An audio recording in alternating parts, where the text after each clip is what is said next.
वक्रतुंड महाकाय सूर्यकोटी समप्रभ निर्विघ्नं कुरु मे देव सर्वकार्येषु सर्वदा। शुभप्रभात सगळ्यांना, गुड मॉर्निंग. कसे आहात तुम्ही सगळे? अंगारकी चतुर्थीच्या सर्वांना खूप साऱ्या शुभेच्छा. तर आज सर्वांकडे साबुदाणा हा प्रकार असणारच, तर आज मी बनवते आहे यांच्या टिफिनसाठी साबुदाणा खिचडी. साबुदाणा खिचडी अबीरला खूप आवडते. सो आता आपण बघूया खिचडी कशी करायची. रात्रभर भिजवलेले हे साबुदाणे तुम्हाला समोर दिसत आहेत. हे साबुदाणे मी रात्रभर भिजवून घेतले होते. किंचित पाणी सोडलं होतं, त्यामुळे ते एकदम मऊ भिजतात. तर आपण बघूया आता साबुदाणा खिचडी कशी करायची ते.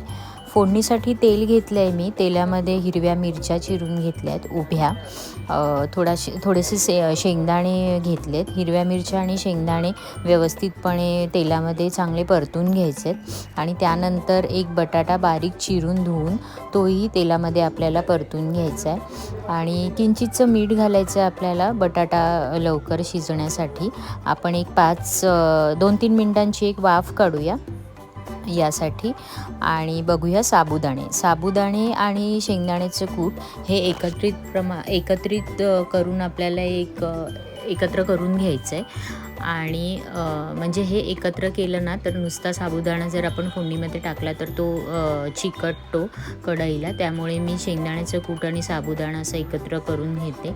बटाट्याला वाफ काढून घेतली आहे आणि ते शिजले पण आहेत, खरपूसपणे भाजले गेले आहेत. साबुदाणा आणि शेंगदाण्याचं कूट जे एकत्र करून घेतलं होतं ते मी या फोडणीमध्ये टाकलं आहे आणि व्यवस्थितपणे साबुदाणा परतून घेते आहे मंद आचेवर.